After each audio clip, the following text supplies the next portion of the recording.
Muitas vezes eu percebo que a nutrição, ela é uma forma de carinho. Então, o tutor, ele está retribuindo aquele carinho, aquele amor para o pet através ali da alimentação. Então, a gente tem que entender também que o pet, hoje em dia, ele tem um outro lugar, né, na nossa sociedade, em nossas casas. Então, o pet, ele já é um filho para a gente, né, um irmão, um filho. Então, hoje em dia, a gente tem pai e mãe de pet. Então, de fato, a nutrição, ela está muito atrelada a essa parte emocional e afetiva. Então, o tutor, ele sente que, através da alimentação, ele está ali retribuindo um amor para esse pet.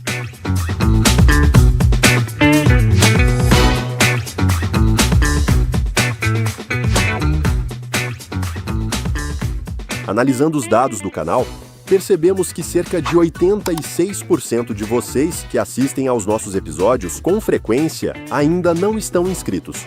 A sua inscrição é muito importante. Ela ajuda o canal a crescer e permite que a gente continue produzindo episódios cada vez mais relevantes e interessantes para você. Então, se você gosta do nosso conteúdo, inscreva-se agora no canal. Isso faz uma grande diferença para o nosso trabalho. Muito obrigado pelo apoio e um ótimo episódio. Olá, pessoal. Sejam bem-vindos a mais um episódio do Pet Food Podcast. Eu sou Ricardo Souza Vasconcelos e serei o host de hoje do nosso episódio. E nesse episódio nós vamos falar sobre o tema ração ou alimentação natural, né? Ou, melhor, alimentação convencional versus alimentação natural, né? Como escolher a melhor opção para cada pet. Nós vamos discutir aqui nesse episódio assuntos relativos, né, à regulamentação, né, desses tipos de alimentação, indicações de uso, né, e falar sobre alguns mitos, né, que a gente sabe que existem aí, relacionado principalmente à alimentação natural, tá? Então, para a nossa conversa de hoje, a gente tem o prazer de receber aqui a Luna Anália, que é médica veterinária e zootecnista, mestre em nutrição de cães e gatos pela Universidade Federal da Bahia e atua atualmente como nutricionista de cães e gatos em clínicas veterinárias particulares, né? Principalmente no ramo aí de consultoria em formulação de dietas consideradas aí dietas caseiras, tá? Então, Luna, é um prazer estar aqui com você, tá? E para a gente começar a nossa conversa aí, eu vou provocar você aí para falar para a gente um pouquinho aí sobre como tudo começou, como que você entrou nessa área aí de nutrição de cães e gatos e o seu trabalho atual aí, qual que é o principal foco, tá? Prazer. Olá, pessoal, ouvinte do Pet Food Podcast. Olá, Ricardo. Muito obrigada pelo convite, é um prazer estar aqui. Bom, eu me apaixonei pela nutrição pet na graduação de zootecnia, né, que foi minha primeira graduação, então eu descobri o mundo da nutrição pet ali no meio da graduação e desde então não larguei mais. Então, desde então eu venho me aprimorando e estudando cada vez mais sobre isso, né, então meu TCC ele já foi ligado até a mitos relacionados a carboidratos na nutrição de cães e gatos. Então, desde então, realmente eu venho me dedicando cada vez mais nessa área de atuação. Então, eu fiz minha segunda graduação em medicina veterinária, ainda muito com foco na parte clínica, mas sempre relacionada à nutrologia e nutrição pet. E no mestrado foi onde eu tive uma experiência assim, fundamental para o meu crescimento também, pessoal e profissional, na nutrição de cães e gatos, né?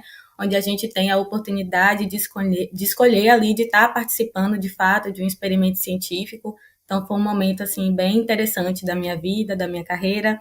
Fui orientada pela professora a doutora Bruna Age Loureiro, que também é uma referência para mim com relação à nutrição pet.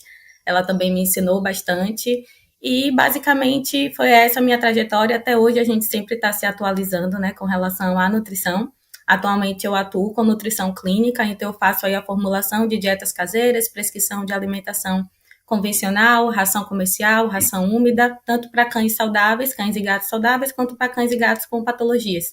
Atuo também com empresas que estão aí nesse mercado da alimentação, dieta caseira, então atuo como consultora técnica para essas empresas que querem começar no ramo da alimentação, né, trazendo um pouco sobre a legislação para esses microempresários, e também faço a parte da formulação da dieta em si, que precisa ser prescrita por um profissional, e também a parte da rotulagem.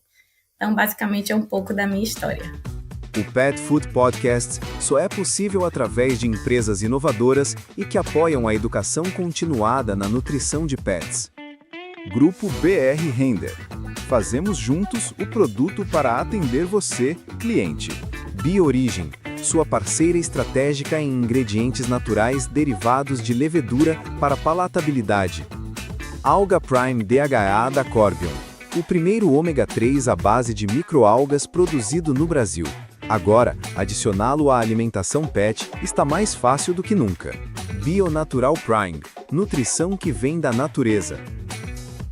Legal, Luna. Interessante. Então, eu acho que estamos conversando aí com a pessoa certa, né, para falar um pouco para a gente aí a respeito, né, do comparativo, né, de alimentação, o que a gente chama de convencional, porque hoje a gente sabe que mais de 90%, né, dos alimentos, né, produzidos, né, no nosso país aí, eles são do tipo alimento seco, extrusado, né? Por isso que a gente chama de alimentação convencional, né? Mas é um alimento seco industrializado, né? E a alimentação natural, a gente sabe que tem diversas definições, né? E diversas classificações, subclassificações, inclusive, né? Mas, na maioria das vezes, as pessoas se referem, né, da alimentação natural como uma alimentação formulada com ingredientes que a gente fala raw food, né, ingredientes do tipo que nós mesmos usamos nos nossos lares aí, né, ingredientes caseiros que a gente fala, por isso que a gente fala geralmente de alimentação natural como sendo um sinônimo aí de dieta caseira, né. Então eu vou começar, Luna, com você, justamente perguntando a esse respeito aí, né, como que está essa questão de regulamentação, né, da alimentação natural? O que a gente segue para definir uma alimentação como alimentação natural? Muita gente acaba se confundindo com esse termo de alimentação natural, né? O fato que a gente tem é que aqui no Brasil a gente não tem uma legislação, a gente não tem algo legal com relação a essa designação de alimentação natural, né? Então, eu gosto muito, na verdade, de falar que a alimentação natural é, de fato, a dieta caseira, porque esse termo natural acaba dando também essa conotação de melhor, né? Então, traz muito essa perspectiva de que, por isso, a alimentação, por ser natural, é melhor. Então, a gente atrela também a muitas definições. A gente tem a definição de natural em alguns países, né? Não aqui no Brasil, então a gente tem a legislação da Europa, que é uma regulamentação mais criteriosa, rigorosa. Então, eles trazem que o alimento considerado natural é aquele que não vai ter nenhum tipo de aditivo, conservante e antioxidante sintético, né? Então, tudo que deve ter ali naquele alimento, de fato, ele tem que ser de uma origem natural.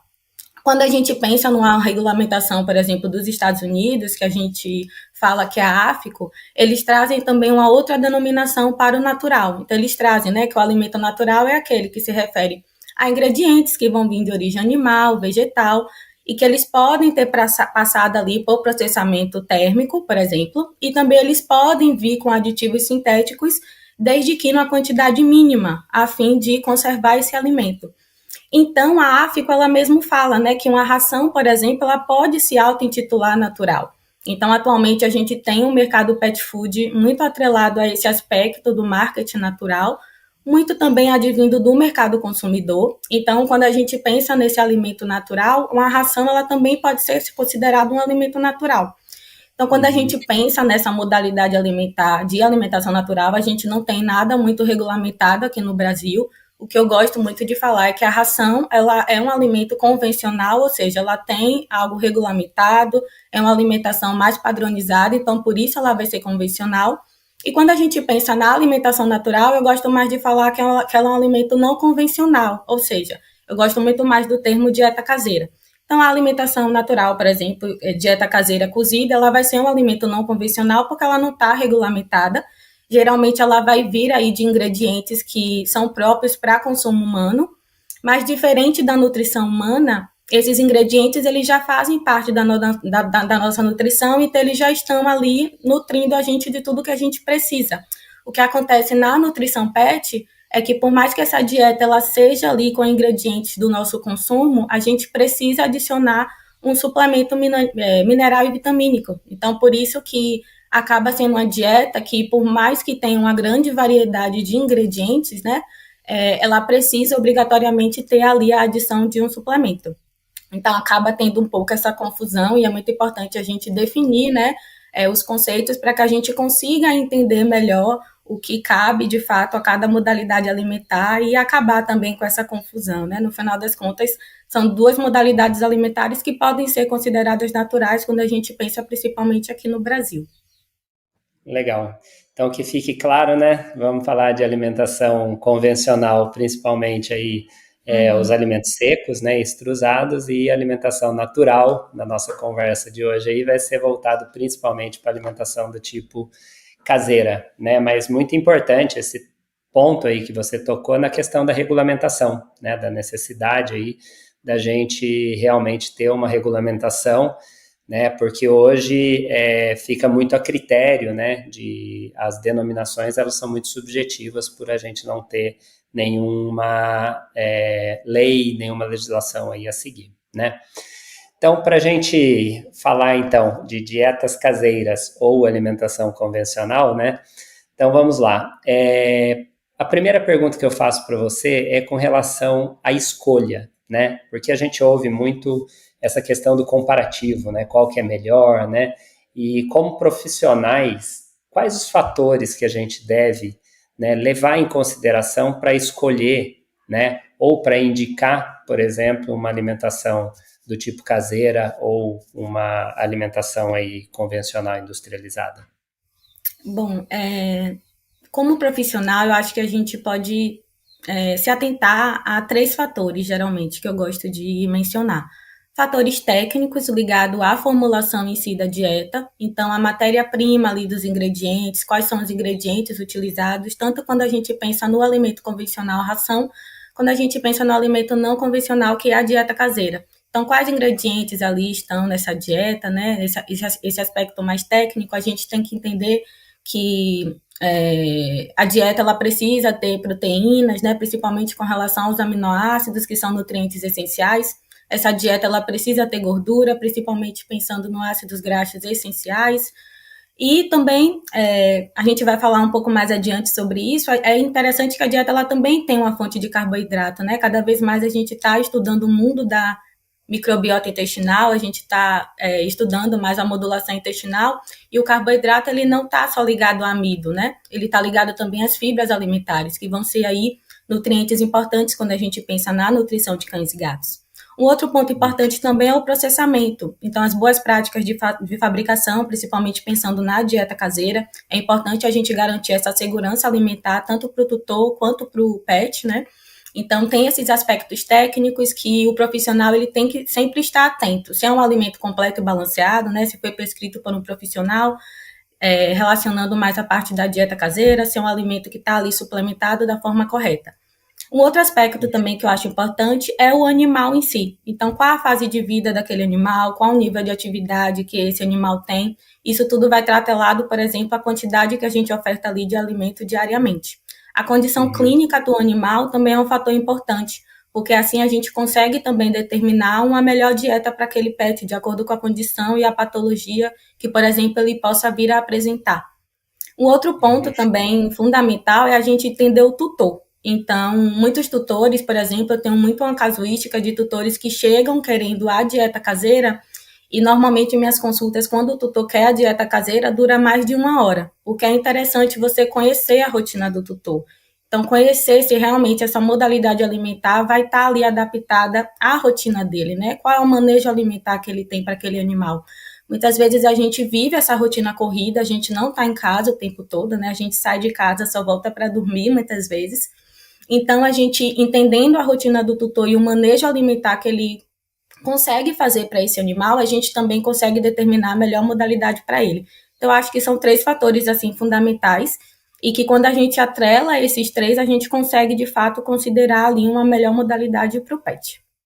Sim, e o profissional ele acaba tendo um papel aí extremamente importante no auxílio, né, dessa escolha aí pelo tutor também, né? Então, de acordo com o que você falou, esse último ponto eu acho ele extremamente importante, que é a questão do perfil, né, do tutor, porque é diferente, né, de uma alimentação industrializada, né, que ela já vem pronto aquele alimento, com todos os ingredientes misturados, né, quando a gente fala de uma alimentação caseira, né, onde a pessoa vai preparar, não aquela que já vem pronta também, existe o risco, né, da manipulação, de trocar ingredientes, né, de trocar quantidades, né, então esse direcionamento aí pelo profissional acaba sendo muito importante, né, Luna?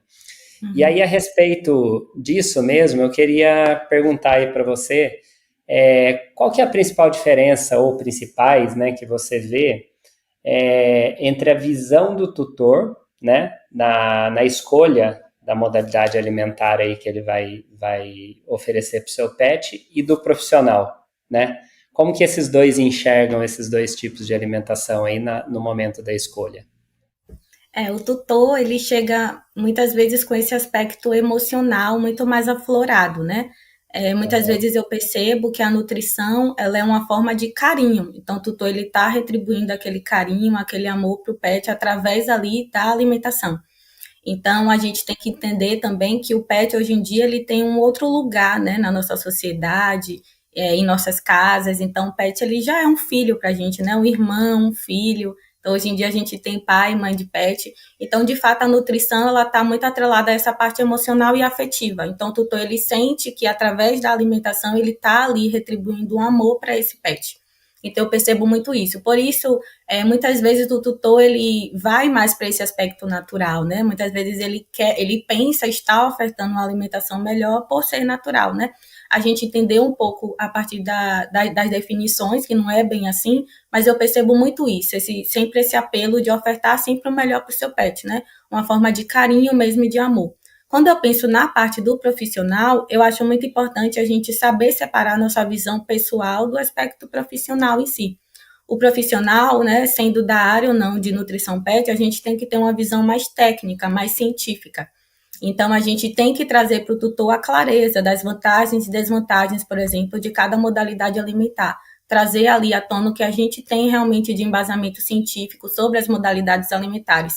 Até para que o tutor ele se sinta mais confortável de ofertar a modalidade alimentar, que às vezes é o que ele pode ofertar. Então, eu acho que às vezes a gente tem esse papel mesmo de dar clareza e de trazer um conforto, né? Muitas vezes eu percebo que o tutor, com essa questão emocional de querer trazer o melhor para o pet, muitas vezes ele acaba fazendo a dieta caseira de forma aleatória, por exemplo, achando que está ofertando o melhor do que uma ração comercial. Então, muitas vezes no consultório eu percebo que a escolha ali do tutor da modalidade alimentar está muito atrelada a muitos mitos, por exemplo, né, que existe nessa rivalidade, entre aspas, das alimentações. Então, são visões que devem ser diferentes. Acho que o profissional ele sempre tem que trazer mais esse embasamento técnico e científico e trazer clareza e consciência para que o tutor, ele de fato oferte o melhor para o pet, né? Que realmente a modalidade alimentar que for ali escolhida, ela vai trazer qualidade de vida e saúde, né? Não só a curto prazo, mas também a longo prazo. Há quase 40 anos, o Grupo BR Render atua no setor de subproduto animal para gerar valor para você, nosso cliente.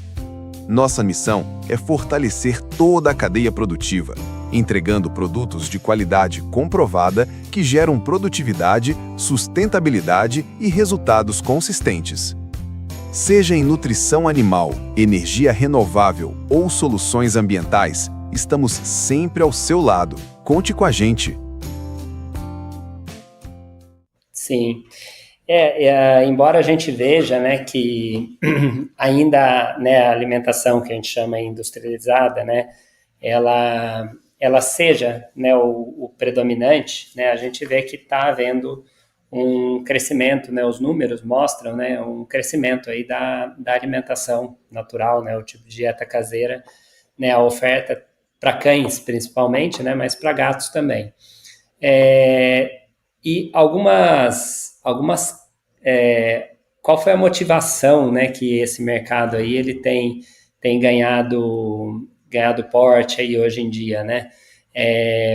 Existem nisso aí muitos mitos, né, e também outros que podem ser verdades, né? Aí a gente vai entrar numa parte aí da nossa conversa que eu gostaria de perguntar para você, né, algumas alguns possíveis mitos aí para ver o que você consegue nos ajudar aí com relação a isso, né?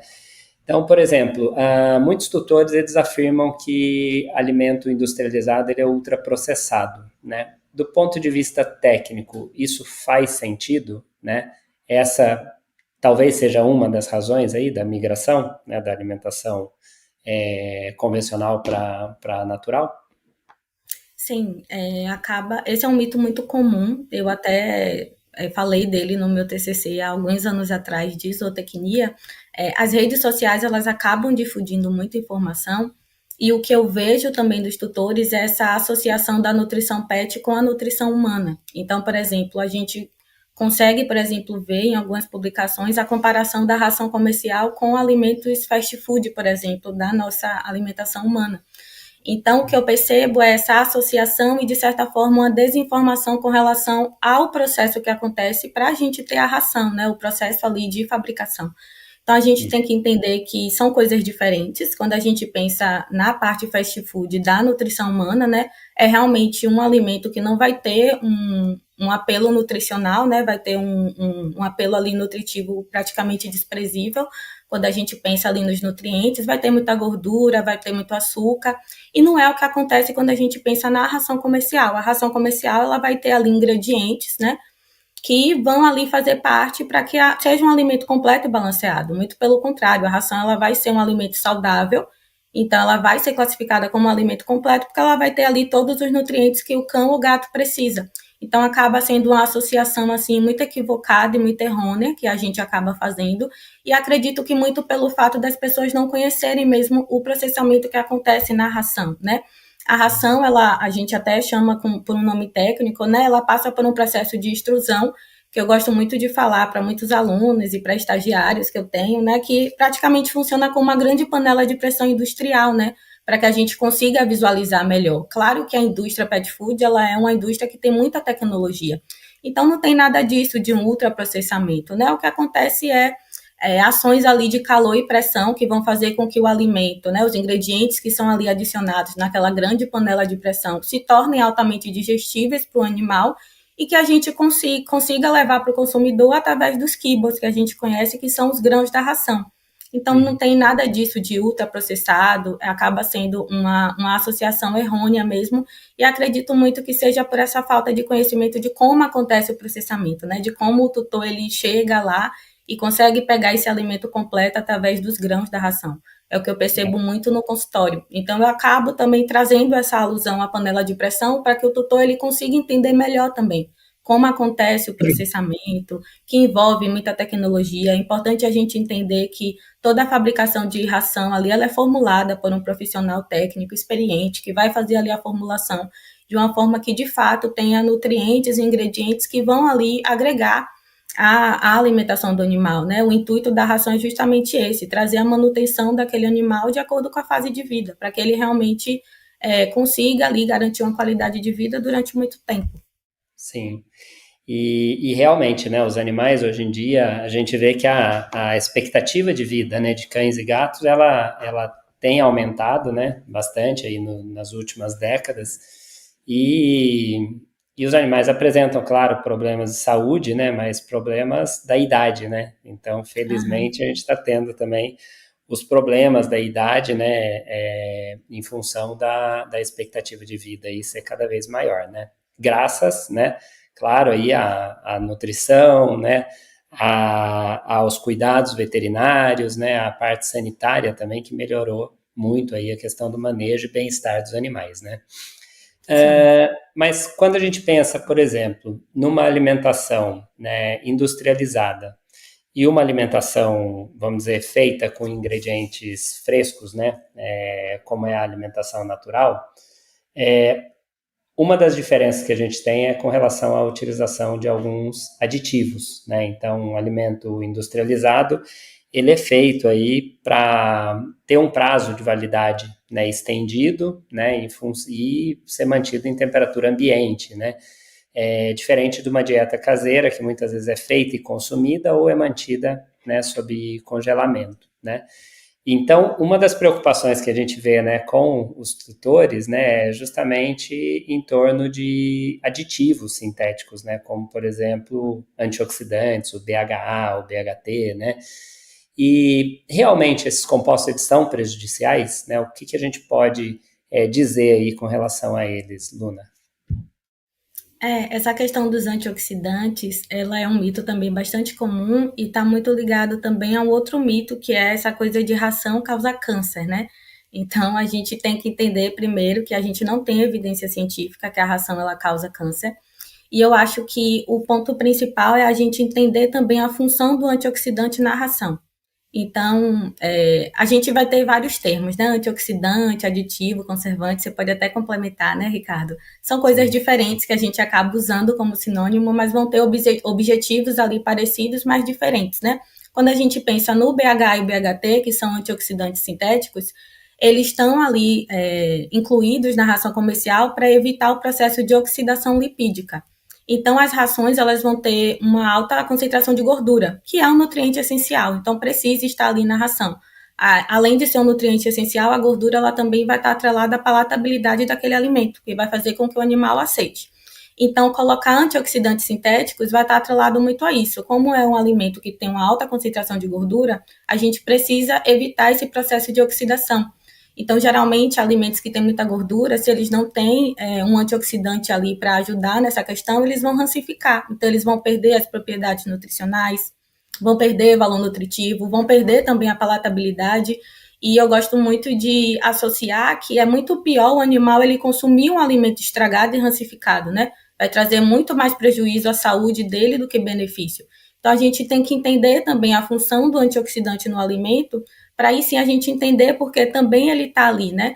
Esse mito ele também está muito atrelado a um estudo antigo, né, que foi feito com BHA e BHT numa dose muito alta em ratos, onde mostra ali que os ratinhos eles tiveram câncer, mas a gente precisa também fazer a comparação de que a dose utilizada nesse estudo foi muito alta, quando comparada às doses que a gente utiliza na ração comercial. Então, as rações comerciais, elas usam doses seguras ali, toda regulamentada pelo MAP, então existe ali vários estudos científicos atualmente que mostram as dosagens seguras de BHA e BHT. Então, se eles estiverem incluídos ali na ração, eles vão estar na dosagem segura, que já existem estudos científicos robustos que mostram que não vão causar malefícios para esses cães e gatos, né? O que eu percebo também da indústria pet food, muito por conta do apelo do consumidor, é a substituição, né, cada vez mais do BH e o BHT por antioxidantes naturais, que é também antioxidantes que vão ter a mesma função. Então, a gente percebe o quanto é importante a presença do antioxidante, né? E quando perguntam para mim qual é o melhor, qual o pior, a gente não tem muito estudo científico com relação a essa comparação, né? O que a gente consegue afirmar é que são antioxidantes com o mesmo propósito, então eles vão oferecer a mesma função para o alimento, e o que a gente tem é essa questão dos antioxidantes terem esse apelo mais natural mesmo, né? O que a gente consegue refletir é que esses antioxidantes sintéticos, eles sim vão ter muito mais estudo, né? Os antioxidantes sintéticos, eles são estudados há várias décadas, muito por conta da nutrição humana também, né? Que acaba tendo um pouco esse mito. Então, a gente consegue afirmar aqui que o BH e o BHT é um antioxidante muito estudado. Então, a gente tem muito estudo falando muito sobre dosagem. Então, acaba, por esse aspecto, sendo um antioxidante muito seguro, na minha visão, porque a gente tem muito respaldo científico, né? Mas a gente percebe aí a indústria lá mudando um pouco esse apelo para antioxidantes naturais que também vão ser seguros nas doses aí utilizadas na indústria no mercado pet food. Legal. E esse é um tema bastante espinhoso, né, para você que lida direto com o tutor, né, na clínica, que é justamente essa questão da orientação, né? Muitas vezes ele já vem com aquele pré-conceito, né, que já vem com o conceito formado, né, e o profissional ele tem um papel aí extremamente importante aí na educação, né, do tutor. Aí, antes de eu passar para a próxima pergunta, uma das crenças, né, que a gente vê por aí também é com relação a carboidrato, né? Carboidrato fazer mal para cães e gatos, né? E o que você tem a dizer aí a respeito disso? Bom, quando a gente vai no requerimento nutricional dos cães e gatos, de fato eles não precisam dos carboidratos, né? Como nutricionista, quando a gente vai lá na FEDIAF, no NRC, a gente não tem um requerimento ali de carboidrato como a gente tem para proteína e gordura. Mas isso não quer dizer que o carboidrato ele não seja digestibilizado por cães e gatos e não seja bem aproveitado, que vai fazer mal para cão e para o gato, né? A gente tem diversos estudos também que mostram muito pelo contrário, né? A gente tem um estudo até do grupo lá do professor Aulas que mostra a inclusão de diferentes fontes de carboidrato, tanto para cães quanto para gatos, né? Onde mostra, por exemplo, milho, sorgo, lentilha, uma digestibilidade maior que 90%. A gente vê muito esse mito atrelado a gato, né? Quando a gente pensa no gato ser um carnívoro estrito, né? Que ele não vai conseguir metabolizar ali o carboidrato, vai ser tóxico. E não, nada disso. Acontece uma diferença, né? O gato ele vai ter uma digestibilidade mais lenta, mas ele consegue sim fazer essa digestibilidade do amido, do carboidrato. E é importante a gente lembrar que quando a gente pensa na nutrição do gato, o carboidrato, pensando em fibras alimentares, também vai ser muito interessante, porque vai ter ali auxílio na eliminação da bola de pelo, por exemplo, vai ter um auxílio ali na saúde do gastrointestinal, na motilidade intestinal. Então, a gente tem que lembrar o quanto o carboidrato ele também traz benefícios para a saúde do pet, né? Então, acaba sendo um grande mito. A gente também tem outro estudo, é muito famoso, da Nature, né, que mostra que os cães, a gente acaba pensando muito nesse mito do carboidrato relacionado aos cães e gatos ancestrais. Então, a Nature ele mostra, né, que os cães eles já possuem enzimas específicas que conseguem digerir o carboidrato, né, principalmente enzimas digestivas e pancreáticas que já conseguem digerir o carboidrato de forma muito efetiva. Então, a gente tem também muitos estudos que acabam desmistificando esse mito. E sim, cães e gatos, eles podem consumir o carboidrato, vai ser muito bem digerido, apesar de não ser um requerimento nutricional, então eles não precisam, mas quando o carboidrato ele está na dieta, ele vai ser muito bem aproveitado e digerido. Legal. E essa é uma questão difícil, né, de discussão, assim, no consultório. Até vamos supor que um tutor ele opte, né, por dar a dieta convencional, né, a alimentação industrializada para o seu pet, e muitas vezes ele pede a indicação, né, do profissional de qual alimento é melhor, qual a indicação aí que ele teria para quais os parâmetros, né, de qualidade aí que ele tem para fazer essa escolha. E cabe ao profissional ajudá-lo, né, a escolher, né. E esse é um ponto interessante, né? Nós temos aí milhares de marcas aí de alimentos no mercado, né? E nós mesmos, né, que somos nutricionistas, quando chegamos numa loja num pet shop, por exemplo, ou numa casa de rações, né, a gente tem dificuldade, né, em escolher o alimento, né, ideal, né? Na sua opinião, né, quais são os parâmetros ou como que você orienta os tutores a escolherem o alimento aí para o seu pet, né? Quais os fatores que são importantes quando ele opta por uma alimentação industrializada? Bom, quando o tutor ele chega com essa dúvida de qual alimento vai ser o melhor ali para o pet, eu gosto muito de pensar nessa anamnese mais detalhada do tutor. Então, como é a rotina dele? Você passa muito tempo em casa, você vai poder fazer o preparo dessa alimentação, explicar para ele os pontos positivos e negativos mesmo. Eu acho que a ração comercial, ela é um tipo de alimento que traz mais praticidade para o tutor, né? Ela tem uma vida de prateleira maior, né? Quando a gente vai ali na data de validade da fabricação, ela dura até 12 meses, claro, seguindo ali as recomendações legais ali de armazenamento. Então, é um alimento ali mais fácil de armazenar também, você não precisa de um super espaço para armazenar a ração, praticamente um alimento já pronto, completo, balanceado, você vai fornecer ali para o seu pet e pronto, basicamente. Então, eu gosto muito de pensar na rotina do tutor, como é que vai ser esse manejo alimentar, porque às vezes o tutor ele chega querendo a dieta caseira e quando ele vai testando ali a dieta caseira, ele vai percebendo que acho que não dá de acordo com minha rotina. Claro que, assim, existem alternativas. Hoje em dia, a gente tem muitas cozinhas, né, de dieta caseira, onde a gente consegue mandar a dieta e essa cozinha fazer o preparo e mandar pronta para o tutor. mas isso também tem um custo. Então, eu sempre gosto de deixar tudo muito claro para o tutor com relação ao custo também. Geralmente, a dieta caseira vai ser uma dieta mais onerosa, então você vai precisar, comparada aí à ração que você compra, vai ser uma dieta um pouco mais cara. Né? A gente também tem que pensar, lembrando da rotina do tutor, essa questão mesmo de viagens, como vai ser quando viajar, você vai ter que se organizar antes, principalmente quando opta pela dieta caseira. Então, eu acho que a ração comercial e a dieta caseira, ela tem que ser muito bem explicada como vai ser esse manejo, não só a curto prazo, mas também a longo prazo.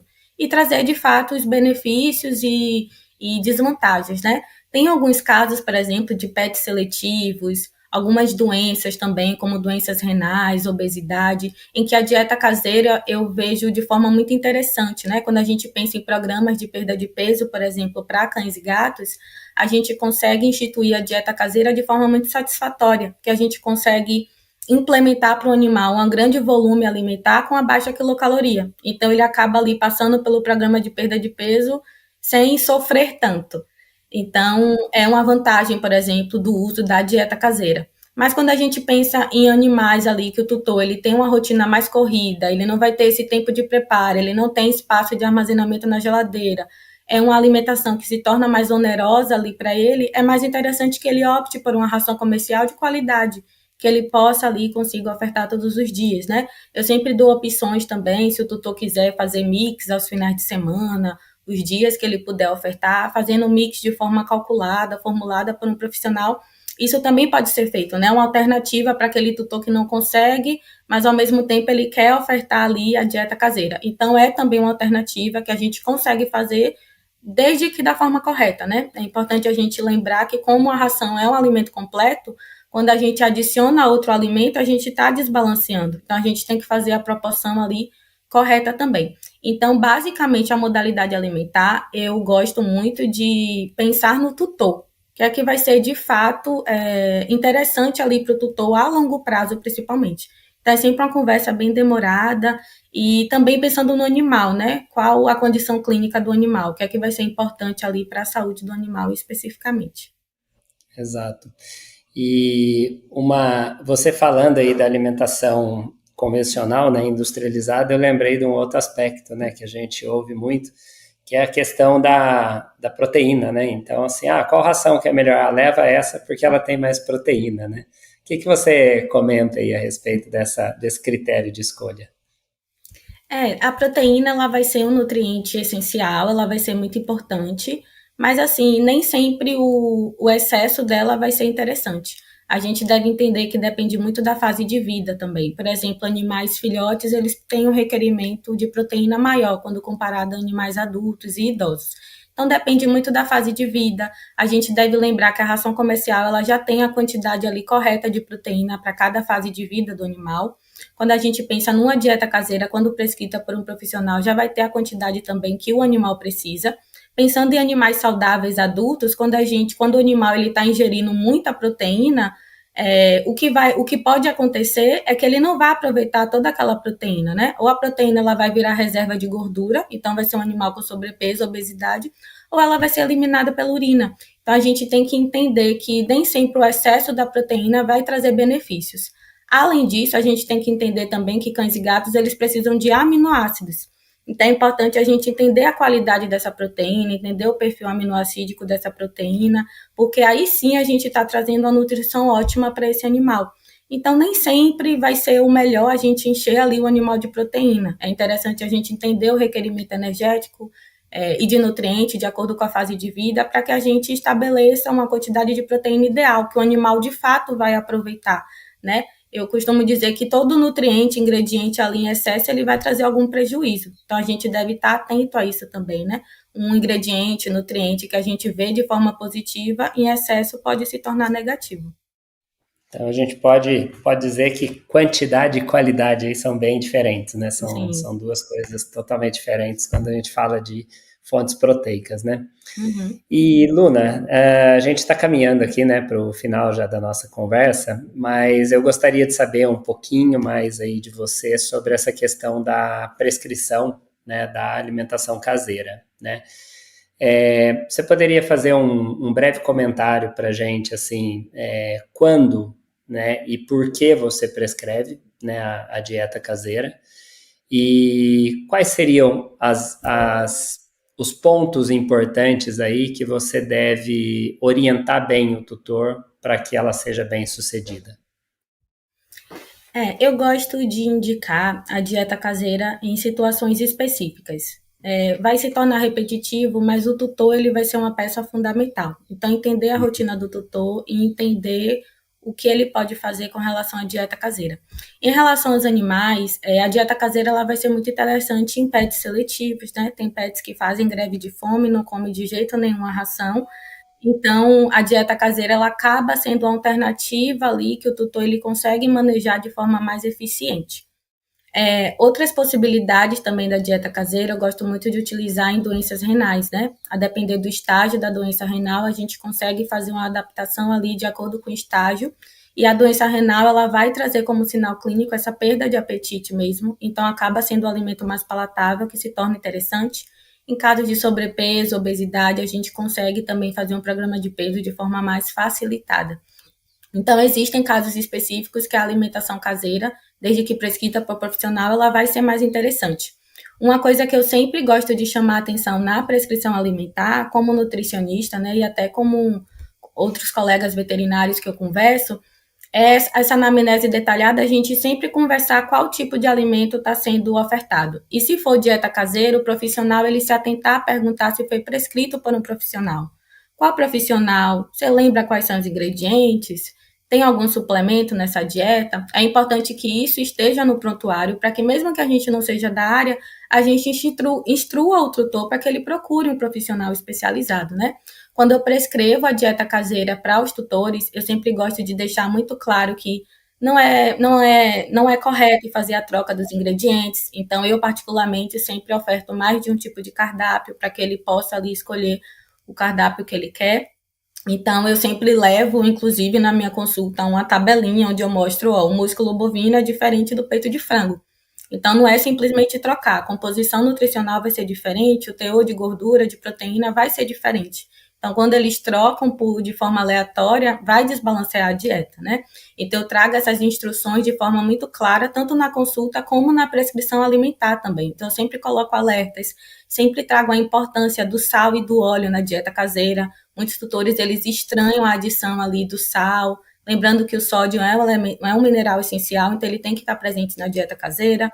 O óleo ele também vai ser importante. Cães e gatos eles precisam de ácidos graxos, né, poliinsaturados da série 6 e 3. Então a gente precisa acrescentar também. Então eu sempre trago toda essa explicação para que o tutor de fato ele siga ali a dieta prescrita. Então sempre é importante deixar ele muito claro, trazer as boas práticas de fabricação, como ele vai fazer um manejo desses ingredientes, se for ele que for preparar, e trazer também a importância do suplemento. É muito importante que o animal ele aceite o suplemento na dieta caseira.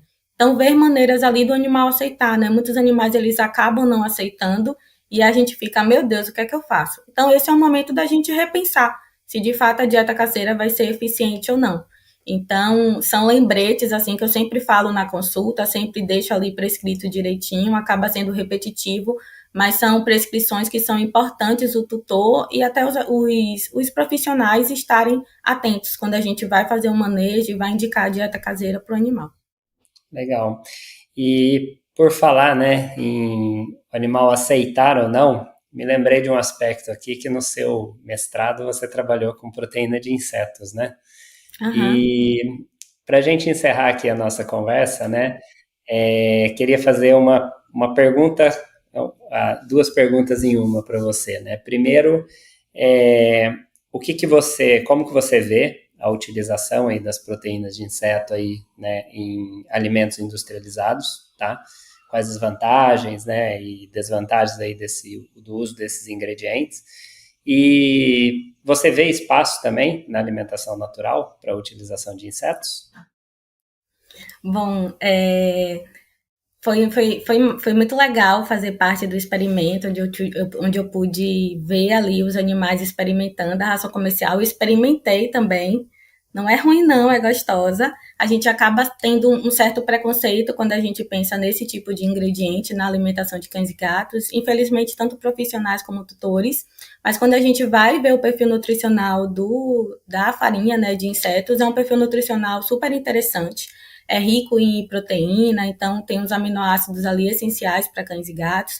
Vai ser um tipo de ingrediente muito digestível também, né, de alta digestibilidade, quando a gente vê os trabalhos que usam esse tipo de farinha de proteína animal. É muito bem aceito, eu pude presenciar ali que os animais, eles, de fato, eles tiveram uma boa palatabilidade, uma boa aceitação, a gente não teve diferença ali com relação ao score de condição fecal, né, nem corporal. Então, é um ingrediente super bem aceito. Eu acho que é uma alternativa para o futuro. Acho que já é uma realidade, né?